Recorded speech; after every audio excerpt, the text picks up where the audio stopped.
Всем кинолюбителям привет! С вами программа «Чон Экран» и я ее ведущая Айпери Тойкулуева. Напомню вам, что это программа, в которой мы говорим с вами о кинематографии в целом и больше затрагиваем личный путь кино наших гостей.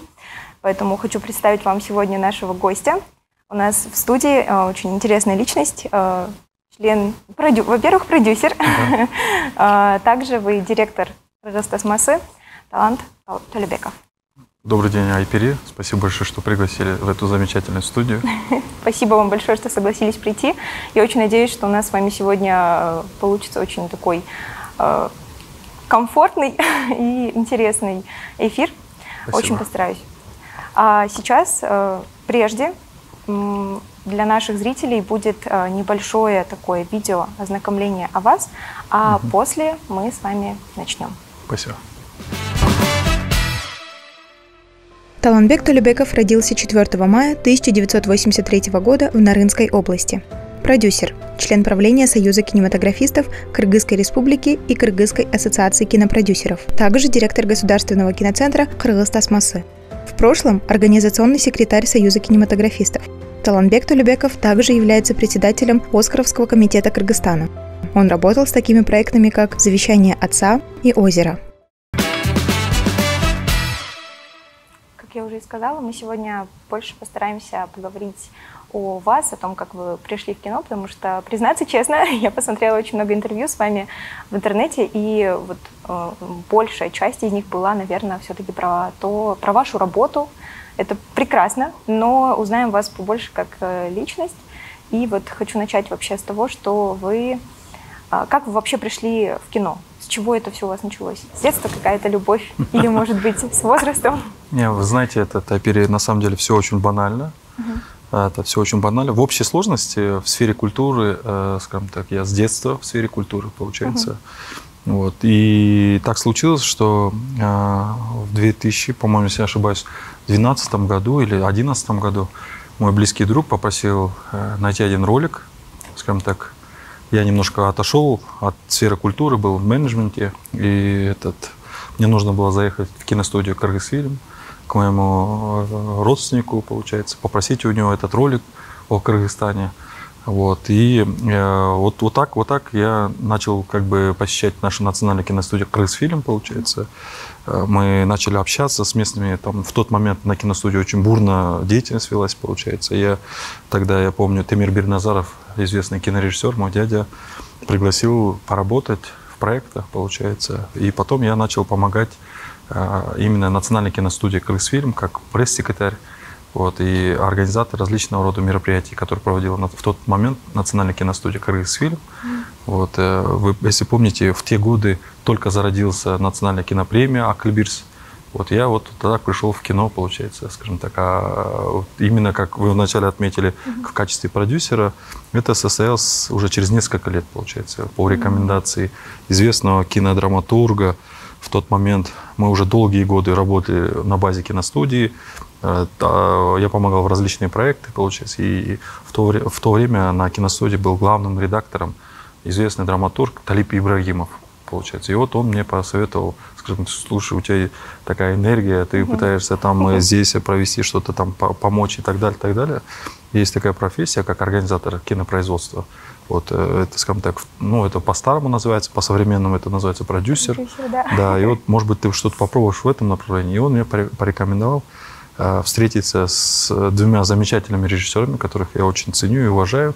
Это Бакыт Мукул и Дастан Джапарлу. Да. Это вот как раз у нас первая встреча была и совместно первый проект «Завещание отца». Да, вот это мой был первый кейс, можно сказать, с которого, можно сказать, полноценно я вступил в сферу киноиндустрии.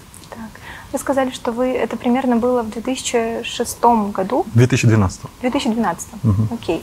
А вот вы окончили Кыргызский государственный университет искусств и культуры имени Бисары Бишнемира. Это как-то связано было, получается, с тем, что вам вот понравилось? Вообще, какое направление вы окончили? На самом деле, вот я же говорю, в сфере культуры я вот сейчас пытался свой стаж посчитать, получается, больше 30 лет. Я учился по первому образованию, я артист балета. У меня хореографическое образование. Я хореограф, балетмейстер, танцор, получается, по первому образованию. Ну, жизнь так сложилась, что первую часть своего творческого пути, около, скажем так, 10 лет, я вот по миру ездил, и вот благодаря хореографическому искусству я познавал этот мир. И уже позже, в осознанном возрасте, получается, в 30 лет, я уже пришел, когда в кино, я уже считал, что нужно, необходимо вот именно в этом направлении, в сфере менеджмента, в сфере социально-культурной деятельности получать образование. И вот я как раз окончил Бишкекский, вот наш Кыргызский национальный университет искусств имени Бибисара Бишаналиева, где вот именно по специальности социально-культурная деятельность и преподаватель в качестве, получается. В целом, да, вот вы сказали, первая у вас, получается, половина, так скажем, ну, нет, наверное, это будет очень грубо сказать, первая половина творческой жизни, да, но в любом случае сначала, получается, ну, вы недалеко ушли от творческой деятельности в целом. Да, но самое интересное, где я учился в хореографическом училище, и оно находится на пересечении, если вы знаете, Московской Логвиненко. Буквально через квартал находится Дом кино Чингисхана Айтматова. И вот самое интересное, что через определенное время, когда я объездил, можно сказать, большое количество стран, вернулся в нашу страну замечательную, вот когда я пришел в искусство, получается, я начал работать буквально через один квартал в Доме кино Чингисхана Айтматова, в Союзе кинематографистов, буквально через квартал от того места, где я учился, получается. Это очень символично. Но я думаю, что люди культуры, они, скажем так, далеко не отходят от друг друга, получается. И кинематограф, это же универсальное искусство. Конечно, и она наполняет, усиляет, например, вот эти навыки, которые ты получил, может быть, будучи музыкантом, будучи художником, будучи композитором или актером и так далее, так далее. Наоборот, из года в год ты становишься более сильнее, более опытнее. Но это дает, наверное, все равно какой-то... из-за того, что у вас изначально уже был какой-то опыт и было какое-то образование также в творческой деятельности, в кино, может быть, вам в какой-то мере было чуть легче, да? Да, конечно, потому что там, когда ты учишься с детского возраста, с подросткового возраста, получается, с 5 класса, с 6 класса, у нас хореографическое училище, образование оттуда базу дает, и ты изучаешь мировую музыку, мировую классику, получается. Ты изучаешь изобразительное искусство с детства, история, культура и искусство, получается. И это дает тебе хороший фундамент. Плюс еще, когда ты встречаешься с различными людьми, которые вносят колоссальный вклад в развитие культуры, получается. А в принципе, люди культуры, люди кинематографии, они похожи. Они все, в первую очередь, я считаю, что патриоты своей профессии, они любят свою профессию, получается, потому что, вы знаете, у нас невысокие сейчас зарплаты, получается, и в тот момент были, мне кажется, невысокие были зарплаты, и они благодаря своей любви только к искусству в нашей стране, вот они оставались и продолжали обучать следующим поколениям, скажем так, передавали знания, вот, и чтобы вот эта нить, удивительная нить нашей культуры, она не прерывалась, получается. Это прекрасно, потому что благодаря этому как раз-таки есть сейчас молодежь, которая интересуется кино, которая как раз-таки получает образование от как раз-таки вот то, что стояло, возможно, в самом начале нашей Я считаю, что вообще кинематограф нужно преподавать уже в школе. Да, до того, как приходит в кинематограф. Уже надо киноклассы запускать. И у меня есть такая мечта. Мы сейчас, я думаю, что готовим проект, получается. И вот в рамках этого проекта, я думаю, что мы первый этап вот этой распространения кинематографа, национального кинематографа, вот, среди школьников, среди студентов мы уже потихонечку начинаем. И я надеюсь, что в этом 2024 году этот проект запустится в начале учебного года, в сентябре 2024 года. И в кинотеатрах школьники и студенты смогут познакомиться с национальной классикой нашей, получается, отечественной, что позволит ближе воспринимать кинематограф, получается, не что-то иное, да, а что-то наше родное, национальное, получается, и это позволит ближе, скажем так, стать к нашим истокам. Вообще, я надеюсь, что среди школьников и молодежи, студентов, это будет, скажем так, ну, как бы первое ознакомление вот такое с нашей богатой культурой кинематографии. Вот. Вы сказали, такой проект, это в планах внедрить его вообще в школьную программу? Или, может быть, это что-то вне учебных занятий? Это будет вне учебных, но я думаю, что, оказывается, для каких-то определенных реформ нужно время.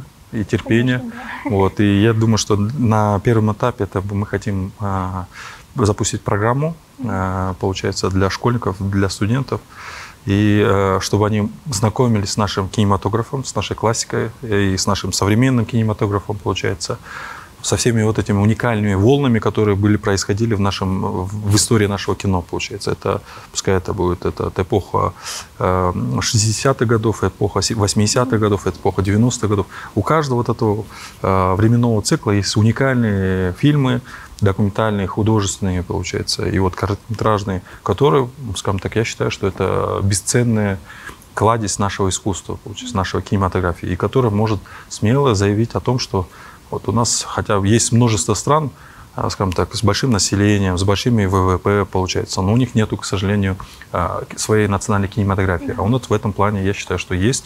Мы этим должны гордиться.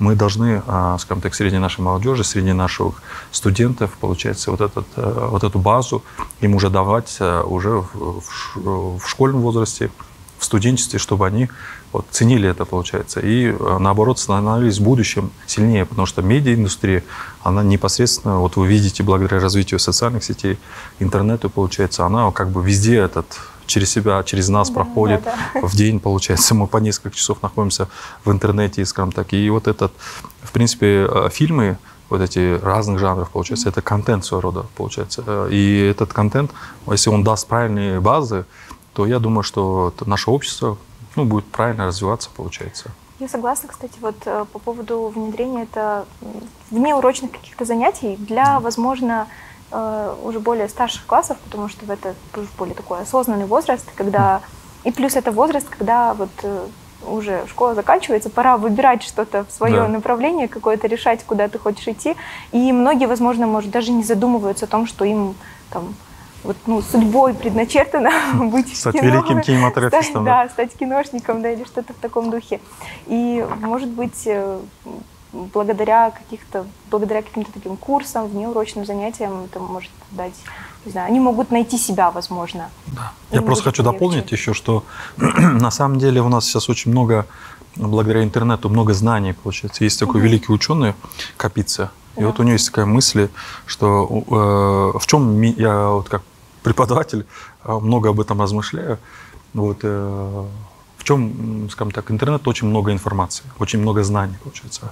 В чем заключается миссия преподавателя и педагогов, получается, научить пользоваться этими знаниями будущее поколение, получается. У нас очень много образованной молодежи сейчас. Я считаю, что в эпоху интернета это как бы уже нет оправданий, что ты этого не знаешь или этого не знаешь. На самом деле мы должны о другом задумываться, о культурной составляющей, о воспитании, получается. Потому что мы видим, как очень образованные, но не культурные ребята, получается. Мы в общественном транспорте, я приехал, у нас в городе развивается очень бурно общественный транспорт, на автобусе приезжаешь, я вроде бы 40 лет человеку, а я соскакиваю до сих пор, получается, и уступаю место человеку пожилому, да, а я смотрю, в автобусе где-то около 25 человек сидят, и никто даже не шелохнулся, телефоны смотрят. Это говорит о том, что нам не хватает немножко культурного содержания, хоть и есть знания, получается. И я думаю, что вот благодаря таким передачам, как ваша, благодаря кинематографу, где там, например, в том же самом фильме Тулемиша Киева «Бакайн Джайты», да, там получается связка поколений, получается. И там есть определенные, есть культурные коды. И в таких кыргызских фильмах наших национальных, получается, множество чему можно поучиться, множество вещей, которые мы можем перенять в современность. И мы должны, я считаю, что вот это популяризировать и продвигать, получается. И потому что мы можем стать немножко, скажем так, благодаря тому, что очень бурно развивается интернет, мы сейчас впитываем, скажем так, культуры других миров, других национальностей, других стран. И вот мы можем размыть свою национальную культуру, получается. Да. Вот в этом плане я сейчас считаю, что наш киноцентр, где я сейчас работаю, вот мы в прошлом году изменили устав нашей организации. Мы сейчас ставим цель именно вот в этом направлении просвещать, популяризировать национальный кинематограф. И через вот такие какие-то определенные коды, через вот такие цикл, скажем так, видеонарезок и так далее, показывать элементарные вещи в обществе, получается. Потому что, к большому сожалению, сейчас этого не показывается. Вот я ездил 2 года назад на повышение квалификации в один из высших учебных заведений. Да, высшей школы экономики. И там мы как раз о цифровой среде обсуждали, получается. Цифровая среда, она, скажем так, если офлайн мы живем, получается, вот эти культурные коды, культурные традиции, которые мы сегодня... А вот как вы, как, скажем так, гостя справа сажаете, сами слева сажаете, это есть какая-то определенная культура, скажем так, воду подаете, или там как в ресторанах устухан подают и так далее, так далее. Это есть наши культурные ценности, скажем так, которые из десятки, можно сказать, сотни лет передавались из поколения в поколение, получается. А вот цифровая среда создала целый мир, виртуальный мир, куда наши дети, наша молодежь, мы сами заходим, получается, и там никаких вот этих правил, культурных кодов нету, получается. И нам нужно сейчас максимально большое количество контента, большое количество материалов туда заливать, получается, о нашей культуре, о наших ценностях, скажем так, чтобы наша молодежь впитывала это все, потому что это тоже целая среда. Вот и вот 2 года назад как раз мы об этом обсуждали, об этом говорили со своими коллегами, со своими одногруппниками, с преподавателями, потому что целая среда появляется, и, скажем так, раньше вот вы, я, например, там где-то знания получали, как в селе сидишь, родственники приходят, они знания какие-то, везде он тебе рассказывает какие-то вещи, там родственники, бабушка или там дедушка, или соседи и так далее, так далее. В течение недели ты получаешь определенный объем знаний традиционных, получается. А сейчас дети открывают телефон и вот смотрят... С маленького возраста. Да, с маленького возраста смотрят культурные ценности, которые ну, нам, может быть, чужды, но они близки, скажем так, к другим там, азиатским странам или там, европейским странам. И поэтому я считаю, что это нужно нам в этом направлении тоже думать и продвигать, да, создавать большое количество контента. И вот в этом плане 2 года назад я изучил опыт как раз ИРИ, Института развития интернета, получается. И они как раз вот такой органический контент создавали, органические передачи. Я тогда не мог понять, почему так все лайтово, элементарные вещи, получается. Человек приходит в кадре, получается, или там в передаче, или в фильме, или в сериале. Они говорят: ой, пожалуйста, садитесь сюда. Ну, как бы думаешь, элементарные вещи это, да? Но это в офлайн жизни, получается, элементарные вещи. А в интернете люди не знают, получается. Они смотрят... Есть такая, типа, вот культура, что да, это принято так что делать, это, да? Да, принято. Такие элементарные вещи. Потом я с преподавателем, мы на эту тему очень много обсуждали, и говорят, что необходимо уже, немножко мы опаздываем в этом плане, получается. Нам нужно больше и больше в этом плане делать, наполнять, потому что мы, к сожалению, вот такие какие-то определенные грани нету в мире интернету, и я считаю, что вот сейчас сегодняшние задачи, современные задачи киноиндустрии, вот, скажем так, ну как-то максимально, скажем так, показывать наши культурные ценности, наши визуальные коды, получается, и так далее, так далее. Вы затронули, вот что вы проходили, это было повышение квалификации в высшей школе экономики. Да. То есть это были какие-то определенные курсы. Вот я немного не поняла, на самом деле, сферу. Это было в сфере кино в любом случае. Кино, сериал, маркетинг, продвижение кино и сериалов. Да. Там все это связано с интернетом, продвижение фильмов, продвижение, скажем так, вообще мероприятия различные, фестивали. Вот, организация, да, получается. В принципе, я считаю, что каждый человек, вот, несмотря на мой возраст, хоть я молодой, получается, считаюсь человеком, ну, несмотря на свои 40 лет, получается, я из года в год стараюсь какие-то там находить такие курсы, находить какие-то программы и повышать свою квалификацию. Почему? Потому что это важно. Сегодня в эпоху жесткой конкуренции мы должны постоянно развивать свои скиллсы, свои навыки, получается, для того, чтобы быть конкурентоспособными. У нас на самом деле маленькая страна, и мы, скажем так, мы сейчас находимся, если брать географически классическую модель экономики, то мы в тупиковой зоне находимся, да? А если брать цифровую среду, то мы можем стать таким эпицентром креативной индустрии, мы можем стать эпицентром развития каких-то новых креативных решений, скажем так. Ну, нам благодаря интернету это можно очень бурно развиваться. Вот The Billions, что и показало, получается. Да. Находясь в Бишкеке, они сейчас на евразийском пространстве... Да, на евразийском пространстве заняли какое-то определенное ключевое место. Это делает и кинематограф, это делают наши потихонечку анимационные студии. Вот сейчас я очень рад, что наши сериалы тоже потихонечку начинают завоевывать соседние рынки, немножко проявлять о себе. Это не требует больших средств на самом деле. И я думаю, что вот, в будущем это в любом случае даст какие-то свои плоды. Да, нам нужно, в принципе, постоянно развиваться. И развивать способности, чтобы быть конкурентоспособными, потому что мы находимся географически между такими большими странами. Да.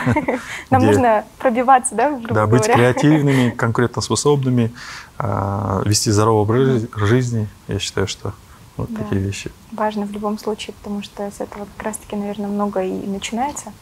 Хочу вам вот спросить, вот вы затронули ваш самый первый проект. Это было «Завещание отца», режиссера Бахыт Мукул и Дастан Джапарулу. И это, получается, ваша была самая первая осознанная работа в качестве продюсера. Да. Вообще, меня пригласили они как исполнительного продюсера. Потом, уже через некоторое время, когда мы начали работать по продвижению этой картины на международные фестивали, на другие кинорынки, скажем так, вы знаете, в какой-то момент вообще эта история этого фильма уникальна в каком плане, что Дастан Джапарулу и Бахыт Мукул, они писали несколько лет этот сценарий, у них не было офиса, они ходили на парке Эркиндик, получается, работали над этим сценарием, и у них они как бы от места к месту не было каких-то человеческих условий, как сейчас модно говорить, да. И вот они своим талантом это все разработали сценарий, написали сценарий, принесли на киностудию. Я благодарен киностудии Кыргызфильму, который поддержал этот проект, получается. Сценарий очень был хорош.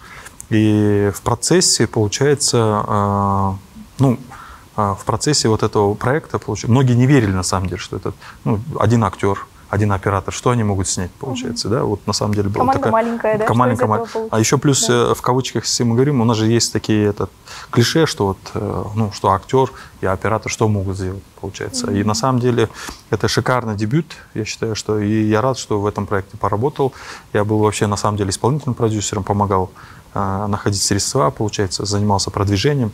И я считаю, что потом в один момент Дастан и Бахыт Байке предложили стать продюсером этого проекта, получается, потому что у нас колоссальная работа велась в этом плане. Я считаю, что это в тот период, в тот год, это был самый такой, скажем так, передовым проектом на постсоветском пространстве. Почему? Потому что наш фильм участвовал в большом количестве фестивалей, везде поднимался кыргызский флаг, получается, везде говорили о кыргызском кинематографе, публикации, рецензии, это все на высшем уровне было проведено, получается, и продвижение, соответственно. И этот фильм, кстати, номинировался от Кыргызстана на «Оскар». Там мы поняли, да, это лонг-лист, это все фильмы попадают, получается, все страны, которые подали заявки. И я считаю, что для нас это был такой очень важный шаг, скажем так, для меня лично это был важный шаг. Я впервые узнал, что такое мировой маркетинг в кинематографе, получается, и что там требуются большие деньги. Вот как в тот момент известный кинорежиссер и продюсер, он мне тогда шутил, вот так постучи, говорит, по карману. Я говорю, постучал, он говорит, у тебя должен быть вот такой карман. Потому что он за год до этого, Садык Байке, он был в Лос-Анджелесе, продвигал картину Курманджан Атка, и он колоссальные средства потратил там. У нас этих средств, к сожалению, не было. Вот, и благодаря советам вот таких старших наших байкешек мы начали вести работу определенную маркетинговую. И я считаю, что успешно. Эта картина в мире себя заявила. И дебют Бахыт Байке и Дастана, он себя раскрыл, получается. И открыл двери для других проектов, получается. И вообще для того, чтобы о нашей стране заговорили вот как еще дополнительно от такой кузницы молодых кадров, что в Кыргызстане возможности не только для режиссеров есть, да, и продюсеров есть и для всех творческих людей, талантливых людей, получается. Вот. Так, вот затронули тему «Оскара». Я знаю, что вы являетесь председателем Оскаровского комитета. Да. Это было недавно только стало. Если не соврать, вас. Спасибо большое. Я предысторию, на самом деле, несколько лет наш председатель, я, кстати, Курманджан Атка фильм, он создал такой хороший прецедент.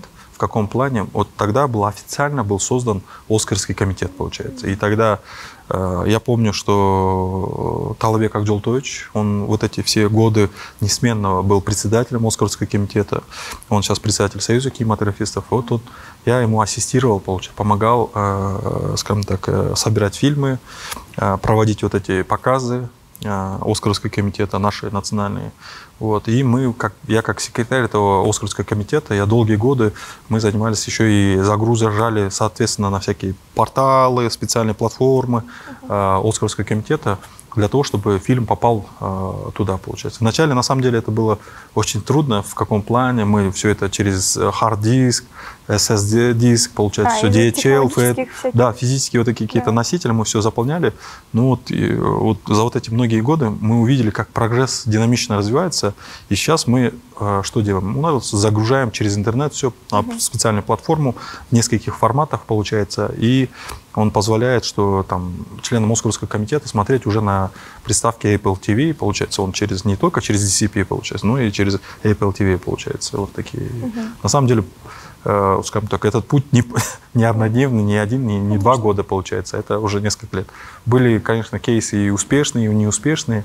Где-то была, скажем так, наша в какой-то мере, это заслуга то, что фильмы как-то о себе заявляли, получается, проявляли. Потому что, если вы помните, есть такой молодой талантливый режиссер, Бигзат Пирматов, получается. Он, в принципе, сам актер, он сам КВНщик, по-моему, если не ошибаюсь, и в скетчах снимался.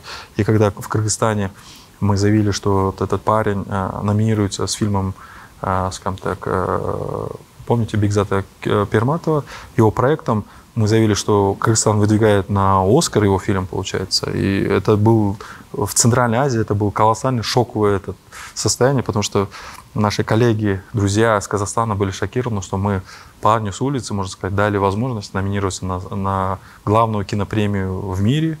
Вот, и соседние страны просто были поражены, получается. Мне интересно, по каким критериям вообще проходят? Вы можете их номинировать, получается? На самом деле, ежегодно есть номинация. Лучший фильм на иностранном языке. Лучший иностранный фильм был раньше. Сейчас это называется номинация «Лучший фильм на иностранном языке». Вот. Ежегодно они принимают только одну заявку. У нас есть определенное количество людей, которые мы заранее утверждаем. Одну заявку из страны? Из страны, да. Ага. Вот, мы должны внутри страны, получается, решить, кого мы выдвигаем. И вот наша комиссия, получается, у нас до прошлого года это было около 30 человек приблизительно. Вот они все коллегиально принимали решения. Очень транспарентно, очень открыто все было, получается. Мы объявляли в сентябре прием заявок. В течение недели-двух любой желающий мог по соответствующим требованиям может подать заявку на нашу отборочную селекцию, да, отборочную комиссию. Потом мы в течение 1 или 2 дней проводим показы, и члены Оскаровского комитета Кыргызстана, они голосуют, получается, тайным голосованием за тот или иной фильм, получается, который обычно это 2 или 3 фильма, на самом деле. Вот, бывали случаи, когда наши режиссеры друг на друга обижались, месяцами не разговаривали, но время показывало, что в принципе, правильное решение было. Иногда были какие-то технические сбои, получается, иногда что-то еще. Но это на самом деле, очень такой щепетильный такой процесс. Вот. Я думаю, что в этом году мы немножко пораньше объявим, получается. У нас будет создан специальный сайт, куда люди будут загружать информацию о фильме, свой фильм загружать, и мы будем, скажем так, проводить, скажем так, показы. И плюс еще один важный момент. В этом году у нас вообще выдвижение фильма на определенную премию, да, вот оскаровскую, она требует колоссальных ресурсов, получается, денег, потому что каждый шаг маркетинг, получается. Вот на обложке Hollywood Report ты хочешь разместить информацию, чтобы, скажем так, 1000 номинантов или 1000 членов Оскаровского комитета, они открывали, видели хоть информацию о твоем фильме, потому что около 100 заявок, в среднем где-то 80-70 стран участвует, получается. Они тратят колоссальные ресурсы на то, чтобы о их фильме заговорили, их фильм увидели и так далее. А проходит всего 6 или 7 фильмов, получается. Это колоссальная конкуренция в этом плане. И я считаю, что с такими талантливыми режиссерами, с такими талантливыми фильмами у нас есть потенциал, на самом деле. Просто немножко не хватает вот такой, может быть... момент финансов, финансов. И вот, например, мы говорим, что около 1 миллиона, 2 миллиона хотим выделять вот в этом году на продвижение. На самом деле, если ты приедешь туда, квартиру снять 2 месяца, получается, там надо 3-4 месяца вести маркетинговую работу по продвижению своего фильма, получается, и там квартира стоит все где-то от 3 до 4 тысяч долларов, получается. Это вообще... А у нас это большие деньги считают. На самом деле, публикация в одном журнале, ключевом, скажем так, журнале, 8-9 тысяч долларов, баннер, скажем так, в каком-то известном месте, тоже требует это большие деньги. На самом деле, Оскарская гонка – это большие деньги, это большая конкуренция. Я считаю, что стресс у нас... для режиссеров. Стресс для режиссеров и продюсеров – это, как это называется, столкновение амбиций стран. И на самом деле у нас есть очень колоссальная возможность, потому что, вы знаете, в Лос-Анджелесе есть замечательный фестиваль Asia World Film Festival, который как раз после, скажем так, выдвижения фильма «Курман-Джанатка», он вот как бы есть там Hollywood Report, публикует какой-то определенный рейтинг, там 50 место, 40 место.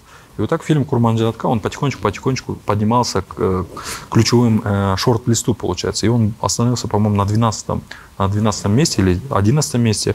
Элементарно не хватило немножко времени, чтобы больше узнали о этой картине, больше узнали о героях, о режиссере, о этом фильме, получается.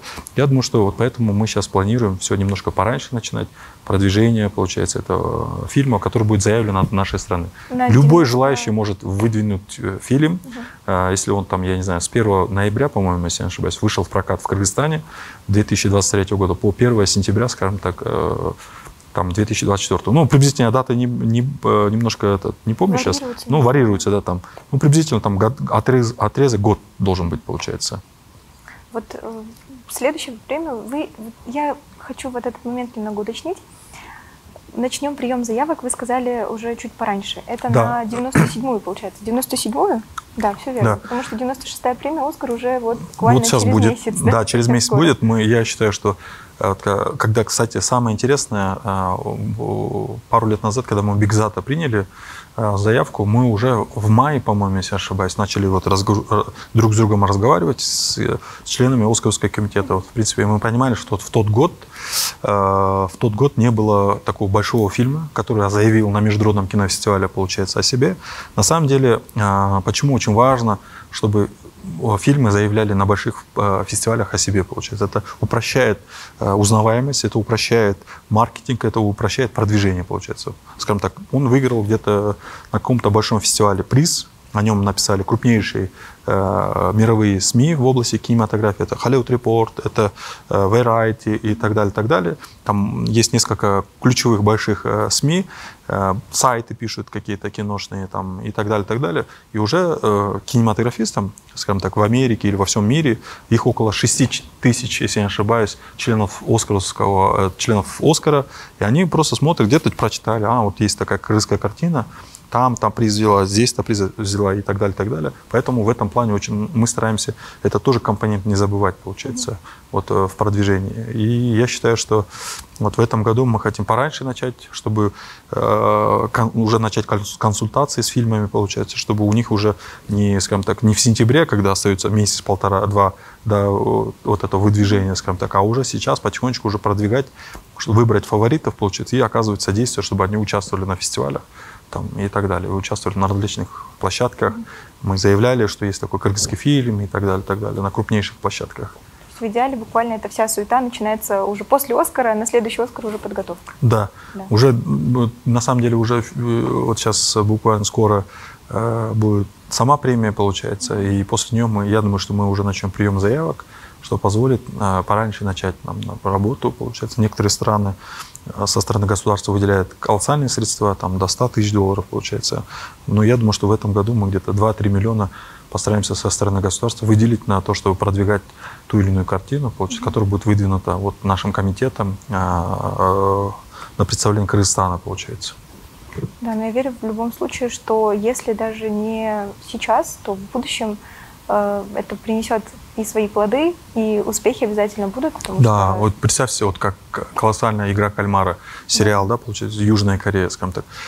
Она вызвала как интерес к стране, она вызвала развитие кинотуризма, получается. В этот же момент, вы все знаете фильм «Паразиты», южнокорейская картина, получается. Она тоже в нескольких номинациях взяла призы, получается. И, скажем так, два больших проекта, один на онлайн-платформе, одна на кинопремии, получалось, позволила всему мировому сообществу, получается, привлечь внимание вообще к Южной Корее. И так бурно говорить. Да, бурно обсуждать эту тему, эту страну, эту отрасль, получается. Но на самом деле, я считаю, что тут вчера только мы говорили с коллегами об этом. Есть положительные стороны, есть отрицательные стороны. благодаря этим проектам, двум большим таким драйверам, скажем так, этих сериала и фильма, в эту страну начал привлекаться большие колоссальные инвестиции, получается. Крупнейшие платформы начали привлекать инвестиции, скажем так, в эту сферу, в производство сериалов, в производство фильмов, получается, потому что они понимают, что там действительно колоссальные, талантливые люди работают с колоссальными возможностями, скажем так. Есть хорошего качества контент создают, сериалы, фильмы и так далее. Вот в этом плане это, ну, такой страновой маркетинг, скажем так. Вот. И плюс еще развивается кинотуризм, скажем так. Конечно. Ну, справедливости ради, в Корее он, наверное, уже был развит и до этого, до вообще кино, до «Паразитов» и до «Игры в кальмара». Но в любом случае, вот вы сказали, привлекаются инвестиции от каких-то крупных компаний. Поэтому в любом случае есть какие-то свои такие плюсы. Да, возможно, вот да? Та же самая Турция с вот «Великолепным веком». Да, она вроде бы сериал, скажем так, уже многие не смотрят, но в один момент он захватил весь мир. Больше 100 стран, если не ошибаюсь, приобрело права на этот фильм, на сериал точнее. И он колоссальный приток кинотуристов позволил Турции привлечь большое количество, миллионы, сотни миллионов людей приехали в Турцию просто чтобы прикоснуться к этой удивительной истории, этой удивительной архитектуре, этой удивительной культуре, получается. Так что, мне кажется, если мы в Кыргызстане будем, видите, взаимосвязанные какие-то компоненты, если мы будем развивать сериалы, если мы будем развивать фильмы, получается, и продвигать их в мире, к нам будут привлекаться не только, скажем так, инвестиции в области, там, скажем так, горно-промышленной отрасли, энергетики и так далее. Мы еще в медиасфере можем привлекать инвестиции, чтобы здесь создавались там дополнительные рабочие места. В среднем туристы очень хорошо оставляют средства, получается. Как я общался весной со своими коллегами из Индии, они говорят, что индийские коллеги, индийские туристы очень хорошо оставляют, скажем так, средства. В среднем в день они где-то там $350-300, скажем так, оставляют. Да? И вот представьте, индийский турист, мы сняли в Кыргызстане какую-то индийскую комедию романтическую, да, он стал хитом в Индии.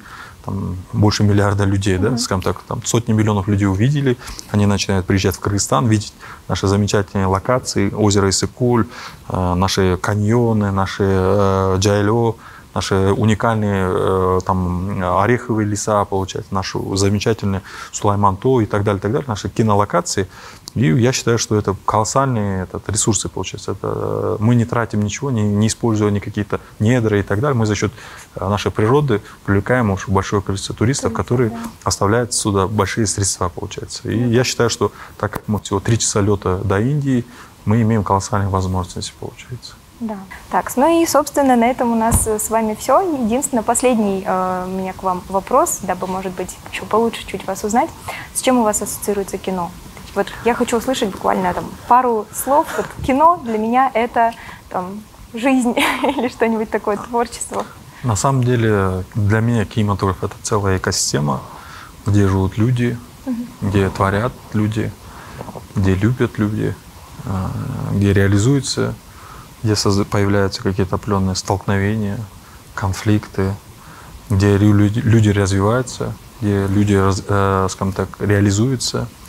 Вот. И я считаю, что для меня кино — это в первую очередь любовь к искусству, вот, к кыргызскому искусству, получается. И я считаю, что в кино таких посторонних людей не бывает, получается, они все приходят буквально на минуту.